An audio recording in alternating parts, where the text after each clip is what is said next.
साथियों, हमारे शास्त्रों में कहा गया है न्यायमूलम स्वराज्यम स्यात्, अर्थात किसी भी देश में स्वराज का आधार न्याय होता है। इसलिए न्याय जनता से जुड़ा होना चाहिए, जनता की भाषा में होना चाहिए। जब तक न्याय के आधार को सामान्य मानवी नहीं समझता, उसके लिए न्याय और राजकीय आदेश में बहुत फर्क नहीं होता है। मैं इन दिनों सरकार में एक विषय पे थोड़ा दिमाग खपा रहा हूं। दुनिया के कई देश ऐसे हैं कि जहां कानून बनाते हैं तो एक तो लीगल टर्मिनोलॉजी में कानून होता है, लेकिन उसके साथ एक और कानून का रूप भी रखा जाता है जो लोक भाषा में होता है, सामान्य मानवी की भाषा में होता है, और दोनों मान्य होते हैं। और उसके कारण सामान्य मानवी को कानूनी चीजों को समझने में न्याय के दरवाजे खटखटाने की जरूरत नहीं पड़ती। हम कोशिश कर रहे हैं कि आने वाले दिनों में हमारे देश में भी कानून एक पूरी तरह लीगल टर्मिनोलॉजी हो, लेकिन साथ साथ वही बात सामान्य व्यक्ति की समझ में आए उस भाषा में, और वो भी दोनों एक साथ असेंबली में या पार्लियामेंट में पारित हो, ताकि आगे चल करके सामान्य मानवी उसके आधार पर अपनी बात रख सकता है। दुनिया के कई देशों में ये परंपरा है। अभी मैंने एक टोली बनाई है, वो उसका अध्ययन कर रही है। साथियों, हमारे देश में आज भी हाई कोर्ट्स और सुप्रीम कोर्ट की सारी कार्यवाही इंग्लिश में होती है, और मुझे अच्छा लगा सीजेआई ने स्वयं ने इस विषय को स्पर्श किया। तो कल अखबारों को पॉजिटिव खबर का अवसर तो मिलेगा अगर उठा ले तो।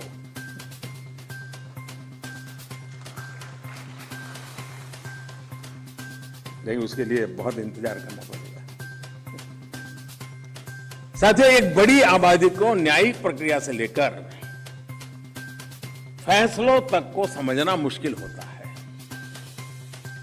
हमें इस व्यवस्था को सरल और आम जनता के लिए ग्राह्य बनाने की जरूरत है।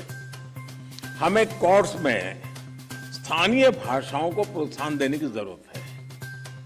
इससे देश के सामान्य नागरिकों का न्याय प्रणाली में भरोसा बढ़ेगा, वो उससे जुड़ा हुआ महसूस करेगा। अब इन समय हम एक कोशिश कर रहे हैं कि टेक्निकल एजुकेशन और मेडिकल एजुकेशन मातृभाषा में क्यों नहीं होना चाहिए। हमारे बच्चे जो बाहर जाते हैं, दुनिया की वो भाषा कोशिश करते हैं पढ़ करके फिर मेडिकल कॉलेज की, तो हम हमारे देश में कर सकते हैं। और मुझे खुशी है कई राज्यों ने मातृभाषा में टेक्निकल एजुकेशन, मेडिकल एजुकेशन के लिए कुछ इनिशिएटिव लिए हैं। तो आगे चल करके उसके कारण गांव का गरीब का बच्चा भी जो भाषा के कारण रुकावटें महसूस करता है, उसके लिए सारे रास्ते खुल जाएंगे। और ये भी तो एक बड़ा न्याय है, ये भी एक सामाजिक न्याय है। सामाजिक न्याय के लिए न्यायपालिका के तराजू तक जाने की जरूरत नहीं होती है।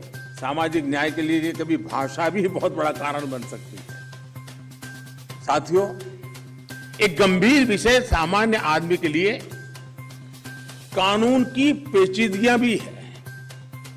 2015 में हमने करीब 1800 ऐसे कानूनों को चिन्हित किया था जो अप्रासंगिक हो चुके थे।